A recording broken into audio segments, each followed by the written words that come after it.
Hello,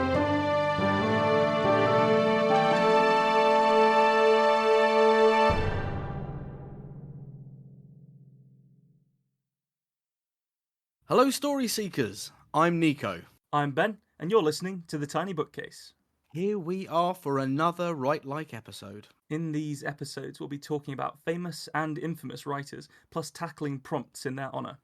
Style, structure, or tone, the intention is to take our styles and see what happens when we try to make it feel like the greats. Our writer today was an English journalist, short story writer, poet, and novelist, born in British India in 1865. And is, according to Douglas Kerr, an author who can inspire passionate disagreement, and his place in literary and cultural history is far from settled. We're talking about Rudyard Kipling. Rudyard Kipling, the first English language writer to win a Nobel Prize for writing literature.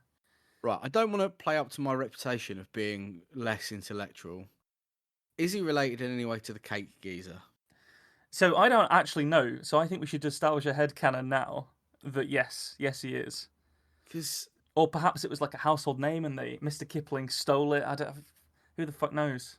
I've got a vague memory as well that Kipling, the cake fellow, was friends with Hitler, or at least photographed Excuse me? publicly, like at events, like at a gala with Hitler. Good That's God. a thing that happened.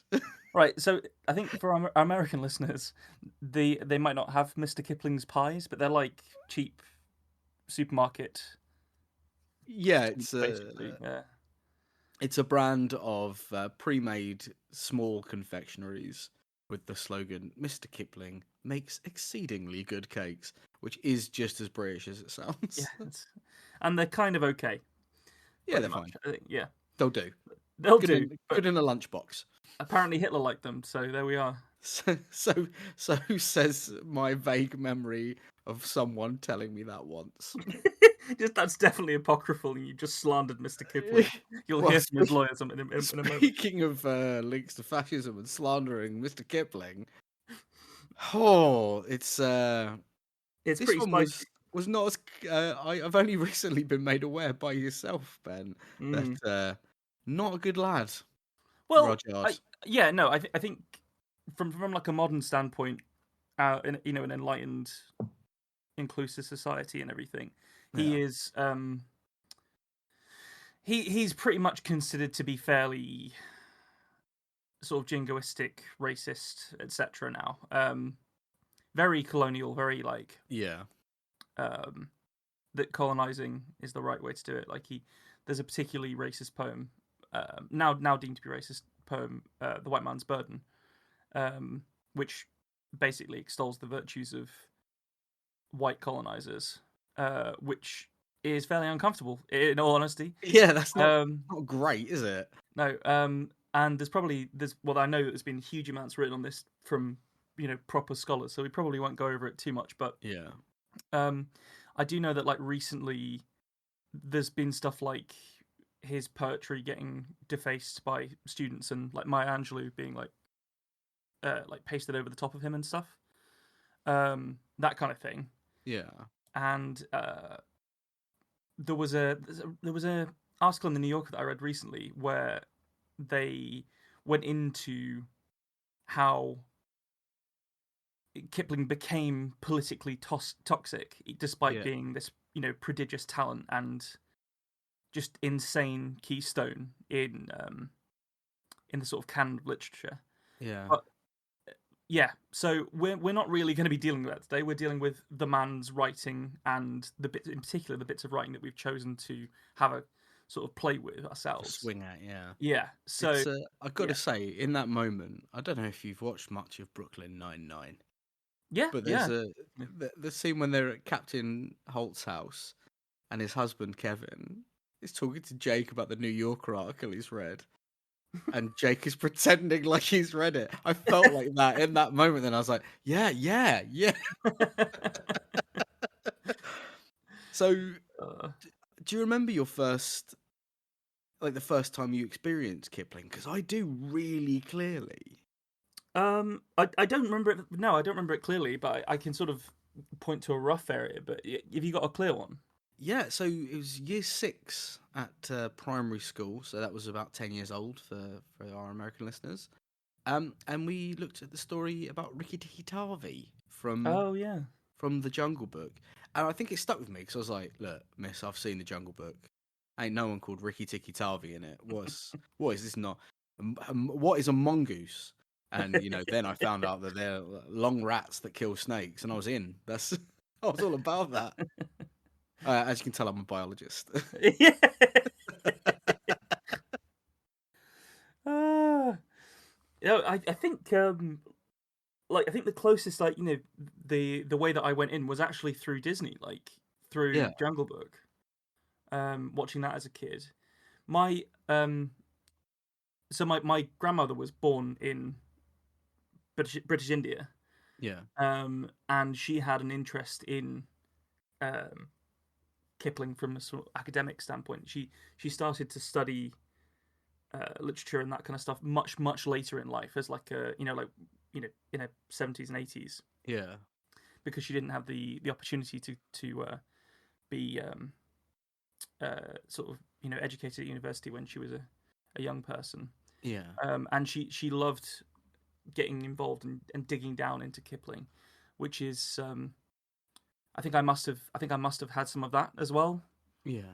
Um, but yeah, so a bit of a mixed bag with Kipling, but definitely, like as I say, like a completely definite keystone in literature, Yeah. in particular British literature. But yeah, the Jungle Book, Just So stories. It's just I think anything that where a writer can take you from childhood into adulthood, like have something for you, and it's at every step along the way, and for it Yeah. to be top class, world level, world renowned, accredited, great stuff. Of course, they're going to go down in history. Of Oh course, yeah. yeah. Like, and Rudyard Kipling was one of those people. I think he was also one of the youngest recipients of the Nobel Prize for Literature as well. Um, Crikey. so it's pretty impressive. So we've pretty much given ourselves an impossible task here Yeah, man. because, um, I love that. yeah. Then that being said, though, we are sort of talking like, late 19th century. You know, They didn't even have half the words we've got then. They didn't have I think they had a, lol. I think they had a few more, man. They We've didn't just have forgotten them. NFT. They didn't. They didn't have Bitcoin. Oh yeah, they didn't have. Yeah, Kipling didn't have Bitcoin, did he? Didn't say anything about cryptocurrencies. He was a mug. Oh, he's a mug. You Yeah, so not it's bought any jungle coin yet? Is that what you're telling me? oh fuck, man. I'm taking this extremely seriously, guys. Yes, as it sounds like. Right, so we're as you can tell, we're in for this, but there's a bit of trepidation when you dig a bit deeper on Kipling, but we're really keen on having a go at his writing. Like generally, his writing, I think, is fairly well regarded. I think anyone that's there was that like wave of short story writers that were all about keeping everything super concise. So like I Yeah. guess Hemingway would be one, and there's a few others that I can't recall at the moment, but those kind of people probably didn't like Kipling's writing. I would say Yeah. it's quite overblown. At least the adult stuff is quite overblown, and um, It's good God, I have no idea what he's doing with his punctuation, man. It's just it's like he sort of That's not. he's muzzle loaded it and then fired it at random. It's He writes a lot of sound effects in his stuff for kids, yeah. which Well, is that was fascinating. that was the reason that they were called Just So stories, wasn't it? Because they had Yeah. to be told just so. It says it in the text quite a lot. It'll So say, and the you've got to camel do it. said, "Arrgh," just so. And you were to do it in the way of the camel. Just you've got to get it just right, and he's trying Yeah. to. Oh, it's very cute. Oh, I like it. I did So, not do that. well, if you can read a story for us, when I'll look to you to tell the tale, then you'll be a storyteller, my son. You're up first, Nick. Let's go. So, in the style of Rudyard Kipling's Just So stories, Elephant. deep in the heart of the jungle, where the monkey swings and the jaguar stalks, lives the elephant. All beasts around were great friends to the elephant, for an elephant is quite the wonderful friend to have. He is so tall that when monkey needs to pick the highest fruit, then elephant's great long nose can reach up and pluck it for him. He is so heavy with his footfalls that when jaguar needs to go unheard, the elephant's dance can cover his movements. It was in this way that all the beasts and the birds and the bugs and all other little things that live in the jungle had made for themselves a harmonious and comfortable life. So it was, one day when the sun was high, that a new beast arrived in the jungle. Monkey went to greet this beast, for it looked most like him.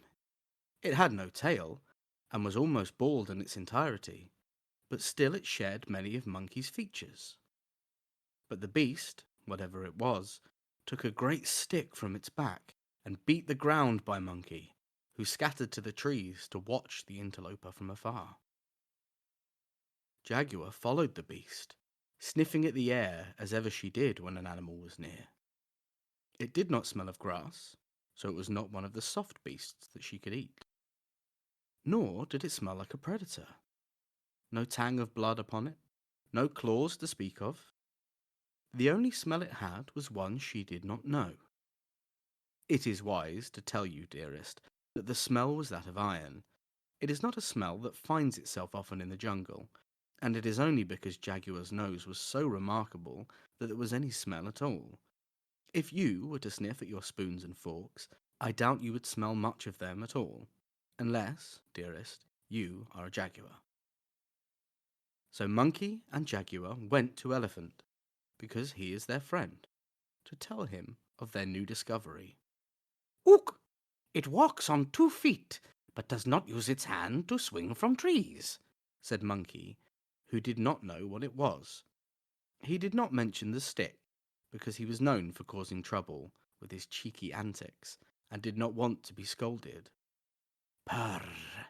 It smells not of predator or prey, said Jaguar, who also did not know what it was.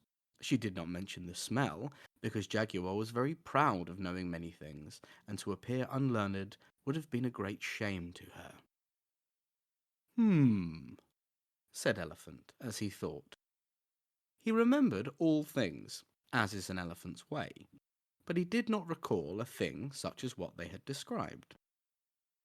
I shall wait to meet this beast, for I am friends with all the beasts and birds and bugs and other little things. So too shall I be friends with this one. With his mind made up, Elephant sat down to await the new beast. Ook! I don't wish to meet it again. Lift me to a high tree, said Monkey, who was a capable climber, but knew that Elephant would do whatever he asked. Elephant stood and offered his trunk to the monkey, then lifted him up high and put him in a safe spot. Monkey did not say thank you, and instead went straight to sleep on the high branch. Elephant sat again to wait for the coming thing, for he was sure he would be friends with it, as he was friends with all the beasts and birds and bugs and other little things. Purr! Elephant, stomp your feet so no one hears me in the grass, said Jaguar. So Elephant stood once again and stomped his feet, and made a great racket in doing so. As he did, Jaguar slipped away without so much as a nod. When she was gone, Elephant took his seat again, for he was very tired. His feet were sore from stamping. His trunk was sore from lifting Monkey up so high. But he did not complain, for he was proud of being a friend to every beast and bird and bug and other little thing. And to be a friend, he reckoned, you must do as your friends ask of you. Soon the thing arrived in Elephant's clearing. It had no spots or tail, or pointed ears, or big flat feet. It was smooth and pink, and wrapped in some strange way. "Hello," it said. "You must be Elephant." Why, yes, I am, said Elephant. And who are you? I am the hunter. said the man, for such was he. I am the enemy of every beast and bird and bug and other little thing. He stated it loud and clear, for he was proud to be such. For the hunter did not hunt to eat, as the jaguar did, but hunted instead to be boastful. The elephant was scared, for if this thing was enemy to all, he could not be its friend. The hunter raised his stick, with which he had swatted at monkey, and which jaguar had smelled, and pointed it at elephant. A noise of thunder booming came into the clearing, and suddenly elephant felt as though a great gigantic bee had stung him in the chest. "Help! Help!" he cried, leaping to his feet. He called out to all the beasts and birds and bugs and other little things, because when your friend asks something of you, you did it, as he always had, and he had never asked anything of any of them, so now he thought he might. Help me, monkey! Help me, jaguar! He called. None came at his cries, so he leapt to his feet and tried to escape the hunter. He bashed and crashed, he leapt and wept, he soared and he roared, he stamped and he tramped, he stomped and he clomped, he cried and he died. The hunter took the elephant away then, and all the beasts and the birds and the bugs and the other little things finally crept out of their places of hiding to see what had happened to Elephant. But he was gone, and no more could they be lifted to the high places or covered with sound, nor any of the other things they had taken from him and given nothing back. For Elephant had been a friend to all, but not one of them a friend to him. It's very sad. Oh. Yeah, I've never written a fable before. Well, yeah, I was thinking it's sort of like a. I guess it is a fable. Yeah, it's sort of like an anti-fable, isn't it? Like, because the story doesn't it sort of doesn't teach a moral as in a positive way, does it? It teaches it in a very negative way. Yeah. I guess it's still a fable. Yeah, it's definitely but it's sort of like scary and dark. Yeah. Which is kind of cool as well. We've not had a children's story before, I don't think. That's true. Which is fun. I thought it was really cool. I enjoyed the characterization. It all worked perfectly. It read like a really good story. I think I'm not entirely sure whether I'd tell that story to my kids at bedtime though, if I had kids. Maybe you know what I mean? You see the last couple of pages and go, "Oh, and the hunter said, well, good show, chaps. Yeah. We'll meet up next week and we'll do it again." Yeah. Night, kids. Oh, I was half wondering, because they kept their knowledge of the gun a secret, whether that would be something that the elephant would have recognised because of the elephant's memory. And Yeah, that would have been smart, wouldn't it? If I'd thought to do that, that would have been. I thought he was setting it up, and I clever. was like, "Oh, this is going to be when the elephant suddenly realizes that they're all in danger." Oh yeah. Do you know what? I probably thought of that. Went away, came back to write the second half, and did not remember that I'd set that Oh up. shit, man! That's very me at the moment. That's fair. That's fair. But I thought it was really good. I really enjoyed it. It felt very real, but in a sort of surreal way. Yeah. I very much Have you felt like I was there. Have you read many of the Just So stories? When I was a kid, I had them read to me, that kind of thing. I haven't touched it since. So I went back and revisited, and they're really weird. They're really strange, and it's where this I was listening to them. I thought they are kind of like pseudo fables. Like the two that really stood out to me. There's one about how the whale got its throat, and it's about a whale that's eaten literally all of the life in the sea apart from one small fish. and this fish is just behind its eye, so it can't see it, and it's like the whale's hungry, and the little fish is like, "Hey, bro, why don't you try eating people? I hear they're delicious but a bit knobbly." And the whale's like, "All right, well, go and get me some." And the fish says, "What?" And there's one of these, and it gives him coordinates, it gives him a latitude and a longitude, which is weird already, right? The little fish gives the whale a latitude and a longitude, and the whale goes there, and there's a guy who is, they keep telling you he's very resourceful. He's wearing braces. You mustn't forget his braces. It says that a lot. And he's dipping his toes in the water, but only because he's got permission from his mum, which the story does say. Whale eats him. The geezer jumps around in his tummy a lot. The whale says, "Oh, stop, get out." He says, "Only if you take me home." So the whale takes him back to England. And on the way, the guy uses the raft and his braces to build it's like a Brita filter inside this whale. And that's why whales can now only eat krill. It's Wild. mental. Or the other one that I really liked was about a camel who would only say, make camel noises at people. And the horse is like, "Hey, do you want to come and trot about? It's really good." And the camel, "Meh."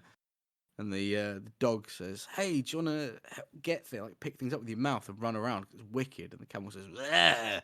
And then an ox comes to him and he says, "Oh well, do you wanna help me till the fields? Because it's it's good to work for a living." And he's "Bleh." So the three animals go back to their owner, and he says, "All right, what's the deal with a camel? What's he up to?" So he's not coming, mate. He's not into it. He's just going at people. So the guy the guy goes to find the djinn that is responsible for creating life in that area. Right. And he's like, "Hey, so this thing's being a real bitch. Can you sort it out?" And the djinn goes to the camel and he's like, "Hey, I hear we kicked things off 3 days ago and you've not done anything." The camel goes, "Bleh." No. Right, first of all, don't make that noise at me. And second of all, what are you playing at? He says, "You make that noise again, I'm going to fuck you up. I'm going to ruin your life." And the camel goes, "Ugh." So he does a little curse on it, and a big lumpy hump grows out of his back. He says, "You see that? That's 3 days worth of laziness accumulated on your back. So now you can work for 3 days without eating or drinking, and that's your curse forever, you lazy bitch." And that's the story. And it says it explicitly in instructions that the camel should sound like an elderly crack addict. Yeah, it says that he does nothing but stand in the desert and eat brambles. So he's like, oh, God, yeah, such a weird time. But I was, when you're reading it, this is just mental enough that I'm really enjoying myself. Yeah, the only other thing that I'm aware of is that I know in at least one of them there's a really unpleasant, hard use of the N word. Now, which I was on Audible, so I'm pretty sure that one wasn't included for a reason. It's pretty horrendous, isn't it? Just like you were saying with the end of your story, where it gets quite dark and the elephant gets harvested for ivory. You just sort of, as a parent, you're turning the page. It's like, what the fuck? I can't possibly impart this to my children. What the shit? Oh, and then you'd have another one of his little small cakes, and you just plow on, man. Oh, why does this cake taste like cyanide? It's there's such a weird time, but there's a few things that happen in all of them, like that. He bashed and crashed, he leapt and wept, he soared and roared. There's a section in all of them of these little like rhyming couplets, and little things like addressing the reader every now and again, and they're definitely for kids because there is a lot of stuff about like permission and behaving well and doing the right thing, but in a kind of like arse backwards way, like in the one about how the whale got his throat, having it be like, and he was dangling his feet in the water, but only because his mother had given him permission to do so. Which is it reminds me of a thing about C.S. Lewis, which is that when he was writing the Chronicles of Narnia, Lucy, the character, is based on someone who I believe was his goddaughter. Right. And he sent it to her and her parents, like a first draft, and said, read this.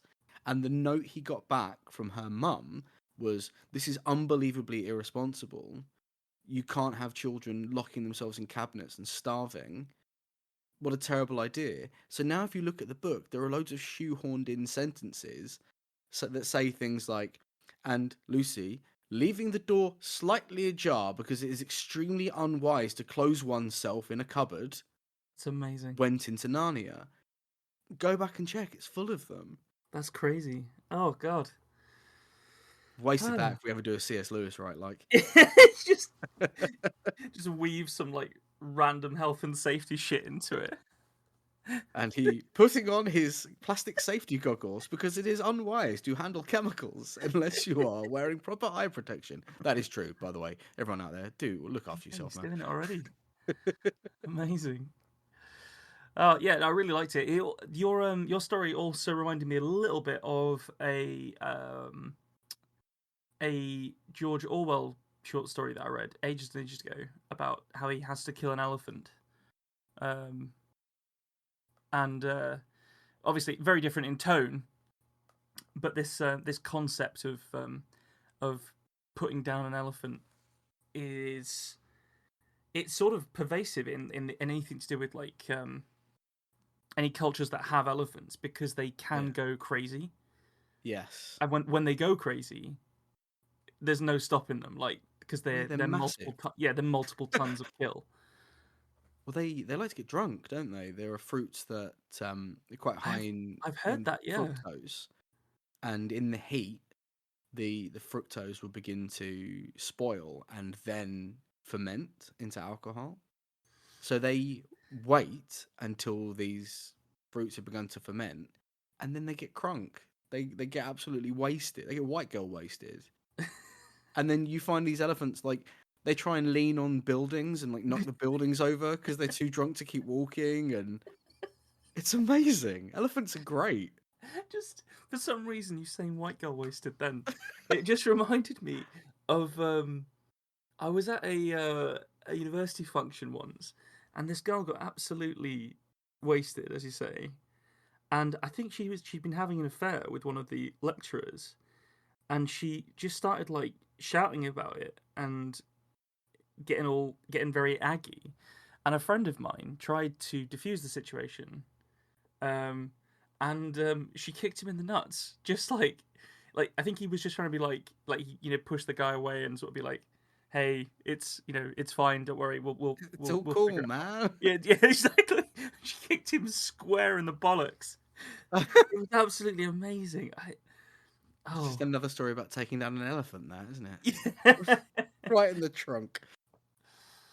Oh God, the things that spark up when you start writing and doing creative stuff. It really starts to pull. The depths, don't It you? does, yeah. I should have written about that. Speaking, are you telling me you haven't? Oh, that's disappointing. No. Well, I would like to hear what you have written about. I think that would be fair. Right, so very much not a children's story. I've no. gone for a different angle from a different Rudyard Kipling story. So here's mine for The Elephant.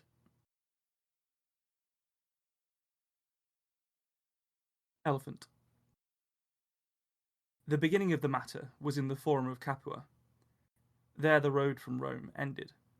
My duties forgotten, I had surged all the others to see the last elephant and the general who had crossed the mountains.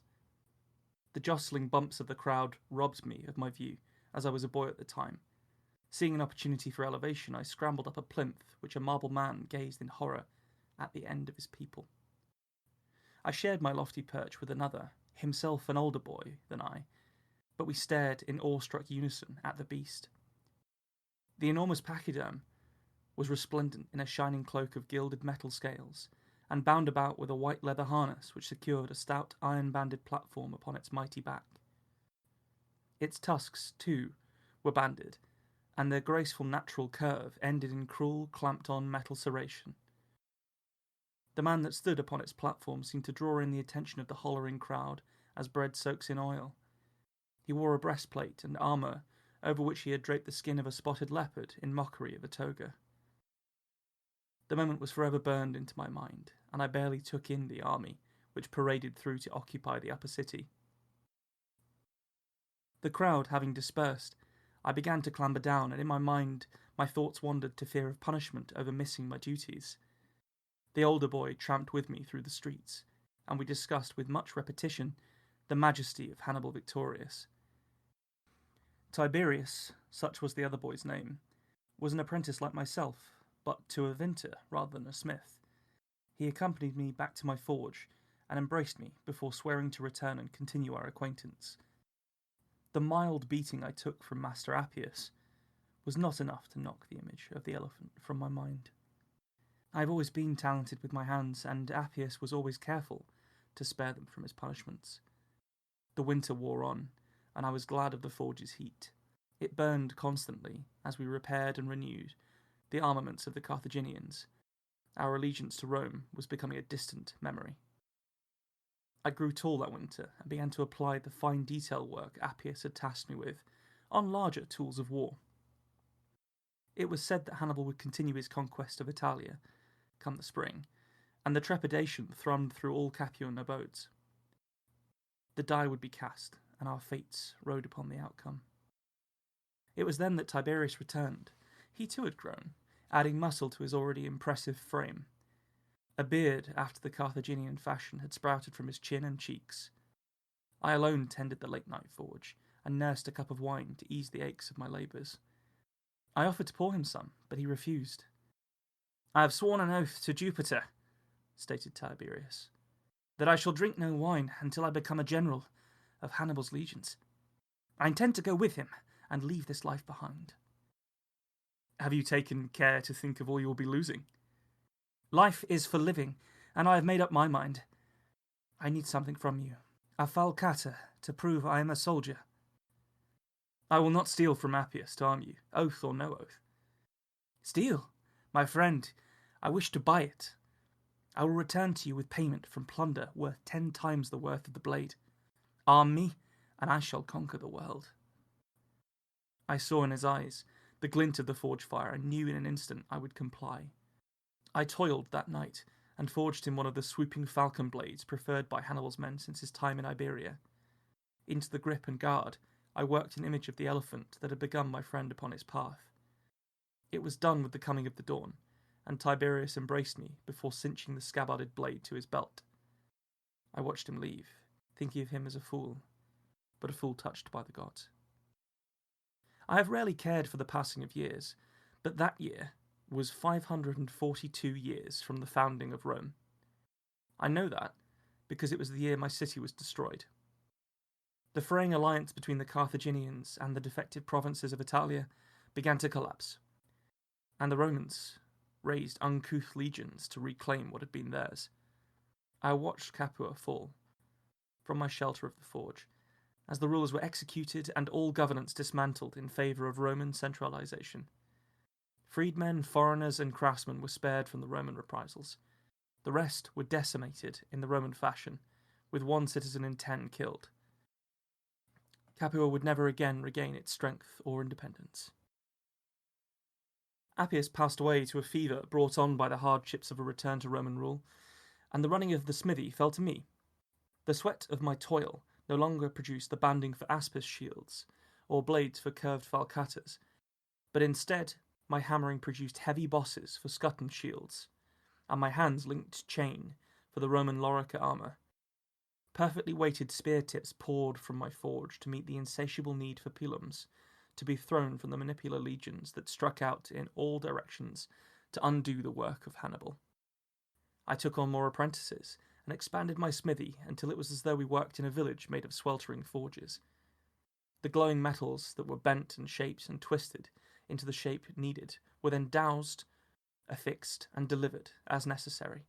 The clang of hammers, the grunts of concentrating apprentices, the smell of sweat and fire and war, all underneath the calls for more ore, or a different tool, and an extra pair of hands to aid in our tasks. Italia retaken and Carthago Nova captured, we heard that Hannibal had been recalled to Africa, to protect Carthage itself from the invasion of Publius Scipio, at the head of his consular army. I wondered if perhaps, amongst the legions of Scipio, there were some that stabbed with the gladii from my Capuan forge. At the Battle of Zama, Hannibal was defeated, and the peace that followed slowed the need for my forge. The phases of the wheel of the world swung past me again and again, and in the gentler times that came to Capua after the war, I found myself enjoying middle age and the wealth of my position, until one winter night I decided to send the apprentices to their beds and watch the forges as I used to in the days of Appius. Their heat was a pleasant companion in the cold night. Then there crept into my smithy a bent figure of a man, and I saw that he wore rags and no sandals. In his hands he clutched a sack, and I was shaken when he spoke. "Can you give me a drink?" he whimpered. "By Jupiter, give me a drink." I recognized Tiberius by his voice and nothing else. So shrunken and destroyed was his body. I quickly found the skin of wine I kept by my forge, and passed the whole bag to him as he slumped on the floor and rested his head against my anvil. "Tiberius, what happened? Where have you been?" "I was a general, just as I said. I must speak of it all so you understand, but you must look at me or else my words will fall and become stumbling carcasses. Keep looking at my eyes, and I might manage it." I did as he bid, and sat upon the ground with him. Though the whole campaign was amiss, I did my part in Italia. They liked me, for my allegiance was to them, and my goals bound to Hannibal's fate. I killed many Romans, then led auxiliaries into the jaws of war to find more to end. In Africa, I found myself at Hannibal's side. My armour was finely wrought, and I wore rings of gold, and a thick chain of silver clasped the lion skin I wore for a cloak. The beast itself I took with a spear on Hannibal's land, the last wound to a prideful beast. Fitting that I wore it, perhaps. The ground shook when they charged. "When who charged?" I interrupted. "The elephants of Hannibal. Try not to talk, or else I'll never find the path back. Keep my eyes on yours. At Zama, Scipio, now Africanus, left channels through between the maniples of his legions, and we saw them too late. Our cavalry having chased off the Romans to some far-flung place, we needed the elephants to swing the battle in our favour, you see, and send the Romans to Tartarus. Instead, they passed straight through, and broke no line. I heard them trumpet their deaths as they were dispatched at Scipio's rear. Our first and second lines engaged his to a bloody standstill, and then Hannibal turned to me. I was to lead the third and final line in, and by Jupiter, I did. The crushing mass seemed to twist about me, like a snake made of shining bronze and blazoned red. I cut and I slashed, along with my men, my mind ready to die there or find the victory for Hannibal. Then the horns blew for retreat, and I knew we were done. Tiberius took a long pull on the wineskin, then coughed and spluttered most of it back up, over his scarred and unshaven chin. He took in a little more of the stuff, to settle him, and closed his eyes briefly. When they opened, they shone with the same light I had seen when we were boys. The peace given by Scipio left nothing for Carthage. I strove with Hannibal in the political arena he tried to navigate afterwards, but we failed there too. I followed my commander into exile, as he promised to continue the fight wherever he could and make me a general. He was true to his words, and I found myself leading troops against Romans, as Hannibal was recruited to aid the Seleucid king in his wars to control Asia Minor. We rode upon warships off the coast of Myonnesus, and I felt the deck crumple under us as we were once again defeated. Keep looking at me, by Jupiter, for I often lose this thread. We limped then to the Artaxiate court, and did some small works there, but our hands were clumsy from a decade of failure. The Romans, unwilling to let such a man as he continue to breathe, bought our host's loyalty, and so we fled to Crete, and thence to the Bithynian court, to offer our blades once more. There we were soldiers, and won many battles. But no longer did we fight for a cause.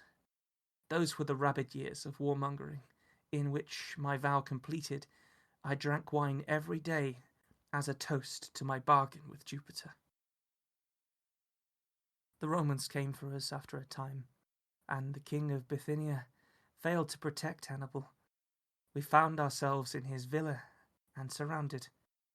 No more beasts of war to call upon, and me, his final soldier, so sodden with wine I could not draw my sword. When I tried, he instead pushed me and told me to leave him, and shouted at his servants to open the villa's gate, saying, "Let us relieve the Romans from the anxiety they have so long experienced, since they think it tries their patience too much to wait for an old man's death." They hung him from a beam and beat him with their spears until he became unthinking meat, and then strangled him. I watched his body for some time from my hiding place as the villa burned around me. I had but one promise left unfulfilled, and so I began my journey. The roads were dangerous, and I spilt blood, and found myself broken more than once by them. Through Thrace, Macedonia, Illyricum, and Cisalpine Gaul last autumn, before the snows could waylay me, I did not see Rome, as I knew the sight would be the end of me. Instead, as my mind unravelled, my feet led me here, to Capua, to you, with this. Tiberius, with a shaking hand, opened the sack and tipped out the falcata I had made for him all those years ago. I do not have any plunder anymore, but I took this on oath from you, and I hope that in returning it I will find peace. The blade was notched in places, and had been sharpened countless times. The grip was bleached by the campaigns in Africa and Asia Minor. The elephant I had placed upon the hilt and guard showed signs of wear, but had been kept polished and cared for. I had long since given up the debt, and to see the piece I had crafted as a young man brought forth deep emotion at the passage of the time. I accepted in payment. You are released from the debt entirely, but let me help you. I'm a man of means now, and I can find lodging for you and a surgeon for your wounds. No, just give me the rest of the wine, if you will, and I shall leave you. I have a mind to continue walking. The wine you are welcome to, but the winter snows are about. You would do better to rest here with me. I have a place in mind.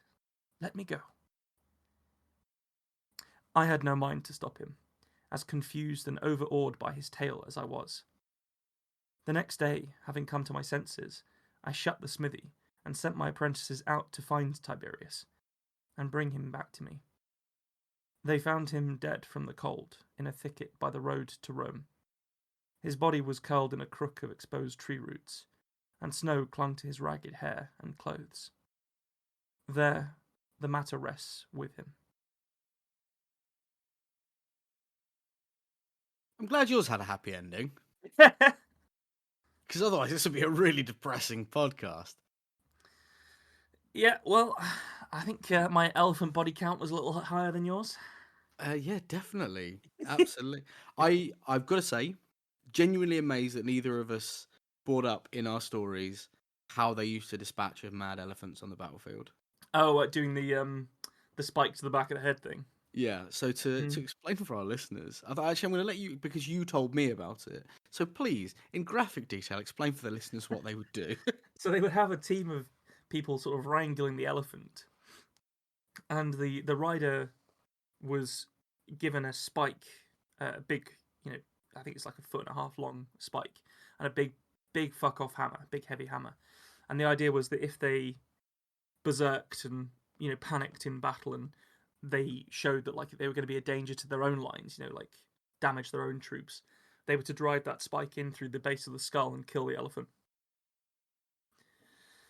The weirdest thing is, that definitely lends credence to the Legolas maneuver, doesn't it?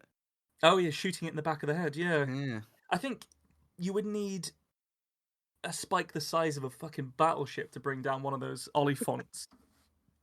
Oh, that's so Hobbit of you to call them that. That's what, a instead of mumma, Mumma kill? Yeah. mumma kill. Yeah. Yes. So this is for those that might recognise a bit of the structure and some of the language used there. This is this is largely in relation to The Man Who Would Be King, which is a fairly famous Kipling short story. Yeah. In which some two dudes make an agreement to go and become kings of like an Afghan-controlled wilderness near India. So I decided to, with the whole like this fairly negative empire that we're now aware of, this colonialism. Yeah. It seems like a fairly natural fit for the Roman Empire for me. Yeah, you're not wrong. So I decided to move it across, and and then you got elephants, so we end up with Hannibal. Absolutely love the phrase "unthinking meat." It's quite blunt, isn't it? After everything else, it's just absolutely. It's perfect for what they did to the man. Yeah. In that moment, which is, I mean, it also describes him having at all former points been thinking meat, which is something I can get behind. But that it was his mind and his will that they were afraid of. Yeah. Not he perhaps wasn't a particularly famous like skilled one-on-one warrior or anything like that. It was all about he was a general, one of the finest of antiquity, and he was just going around selling his sword. So crazy. Down he went. Up actually. Yeah. I've taken some license there. I mean, there's a few different ways that people record how Hannibal died. Like somebody says that he got poisoned. One of the weirdest ones is that he cut himself on his own sword whilst getting onto a horse, and then died from the infection. That's a particularly weird one.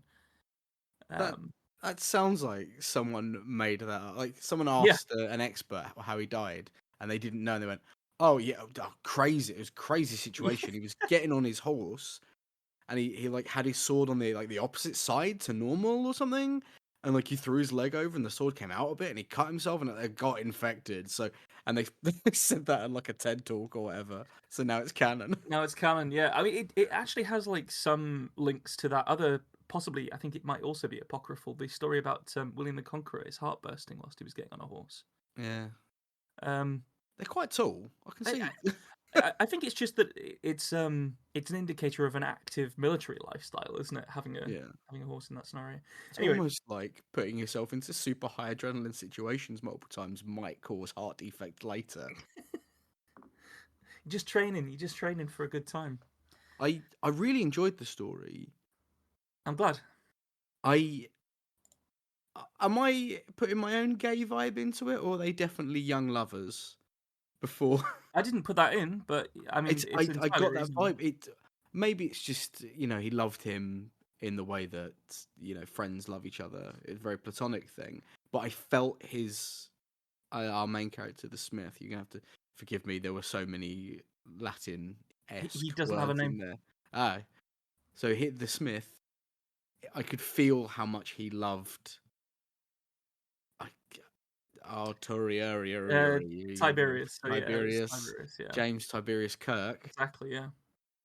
Yeah, I like. I don't know whether I was deliberately making it love. I think it was like a fascination with an earlier friendship, and it like such a weird scenario for someone that you've not thought about. If you think about someone that you've not thought about for 20 years, just turned up and was like, "Look, can I have a drink?"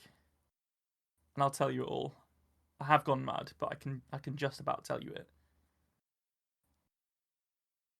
it. It would. I think it would. First of all, I'd immediately text you and be like, "I need you on the mic." Can we put this on a pod?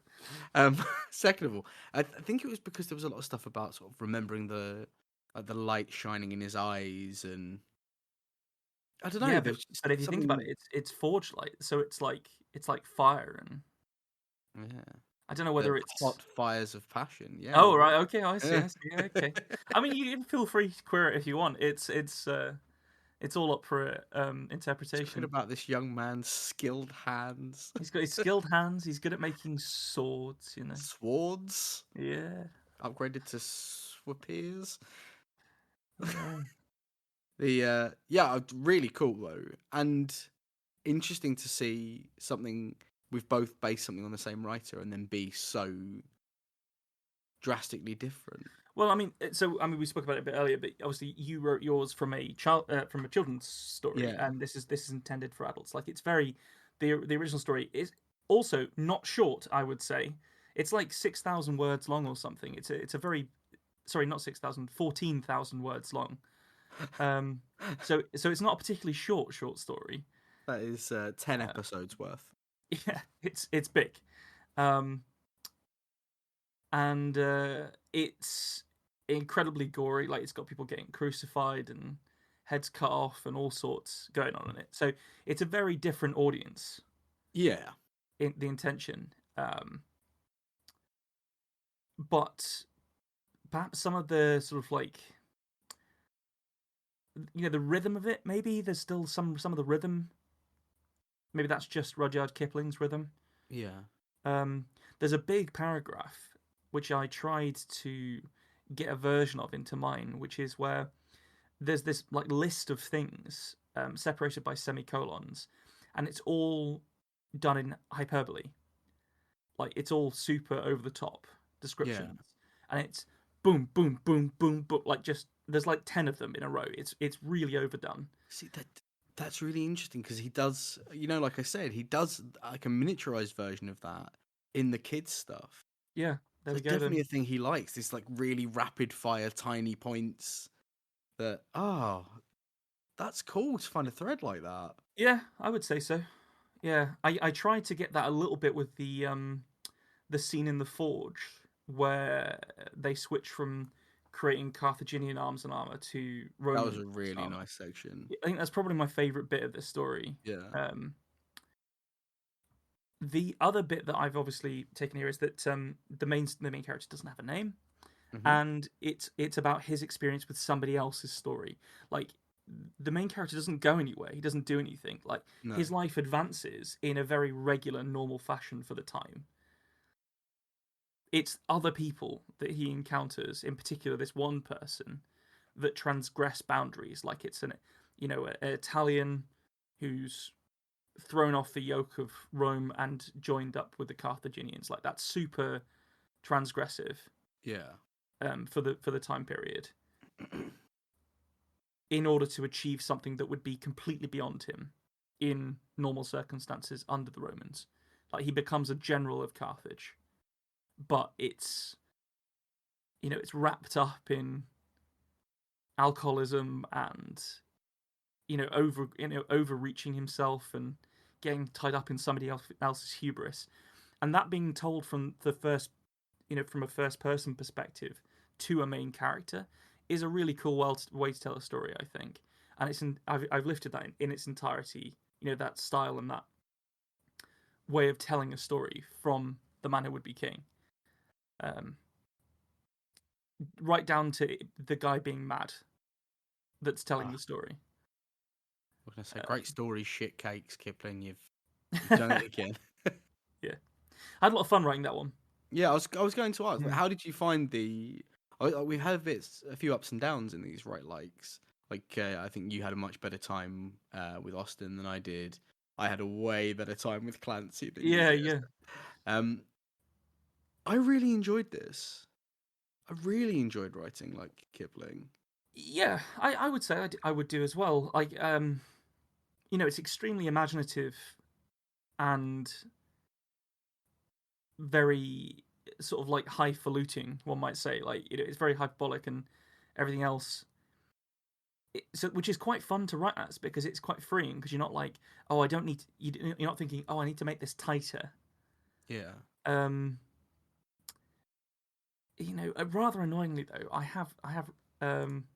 I'm fairly sure that this still sounds like me, which is like in places possibly it doesn't, but it's difficult, like trying to get the grasp on it.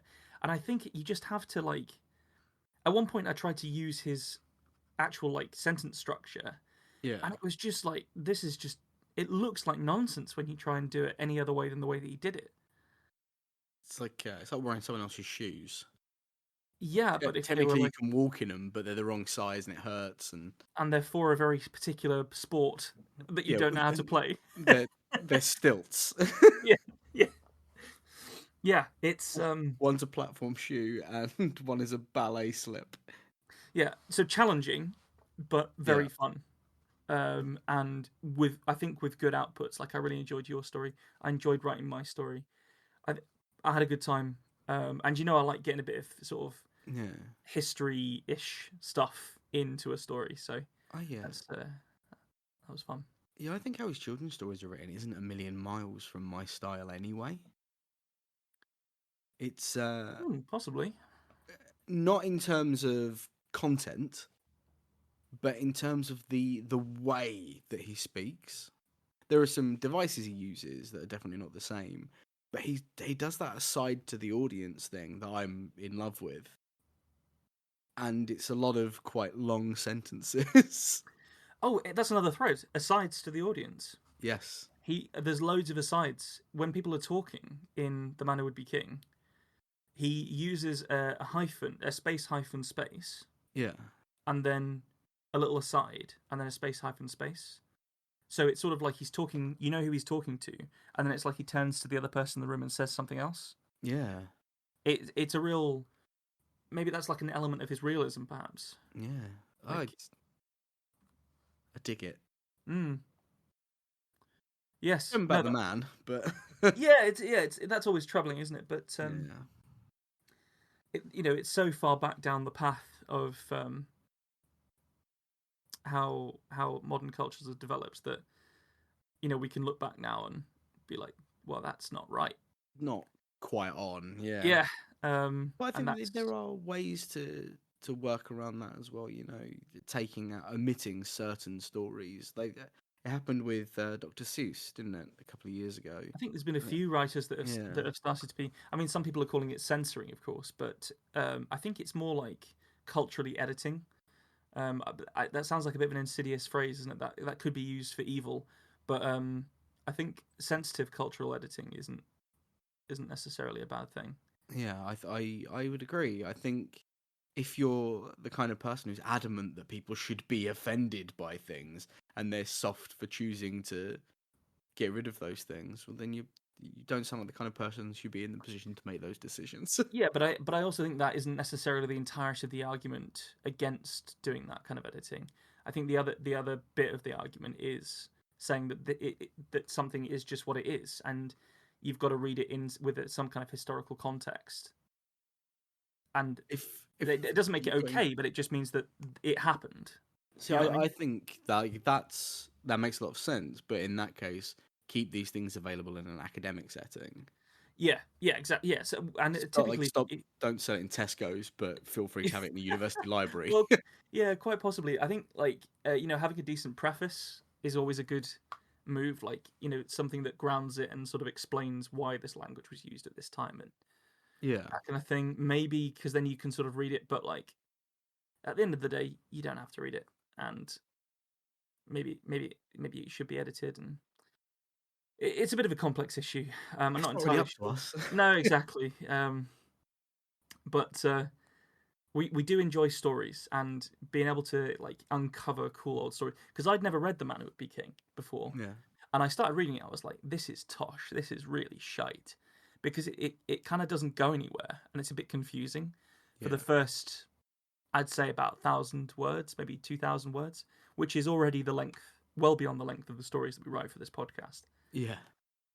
So then it starts to pick up, and you're like, "Oh fuck, that's a great idea.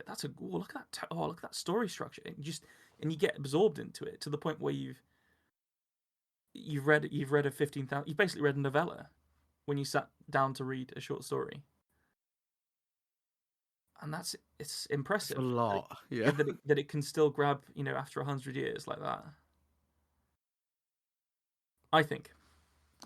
I make you right. I make myself right too. As is often the way. Yeah, it's always the way. Right, well, this has been top. Another one in the Right Like series. We did Rudyard Kipling this time. We've done a few in the past. We've done Tom Clancy, Jane Austen, and Hunter S. Thompson. And we'll probably have some more to come, I would have thought. Oh, God. Well, let's do it again. I like it. It's fun. We have we are curating a list of these authors. Most of them have been taken from our community that's burgeoning but does exist. And then we randomly pick one. There are I will say, like, just because we've brought it up with Rudyard Kipling, there are a lot of white dudes on there, man. Yeah. Like, a lot of white dudes. Like, established canon kind of stuff. Literary canon, that is. So, if anybody listening has an idea of other writers that we can have a crack at, maybe try and take on, we can add it to the list, and randomly we might get them. And as always, if you have joined in, it's 800 to 1500 words in the style of Rudyard Kipling to the prompt elephant. Let us know so that we can read it. Looking forward to it. Thanks for joining us for this episode of The Tiny Bookcase. Remember to subscribe, otherwise you're going to miss out on the future fun. Also, tell a friend. If you like this episode, link them to it. We'd be tremendously grateful.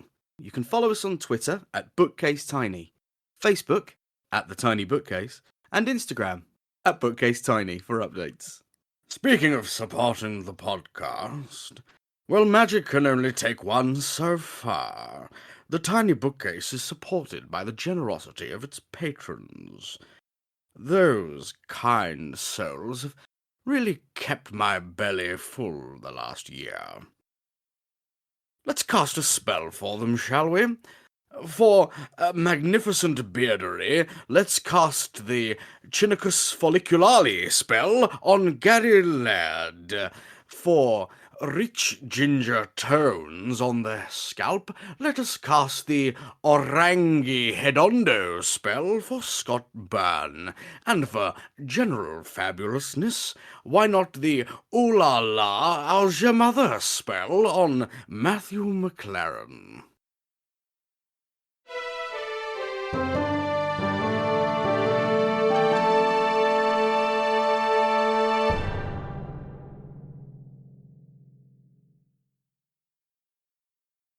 How do you come up with that shit, man?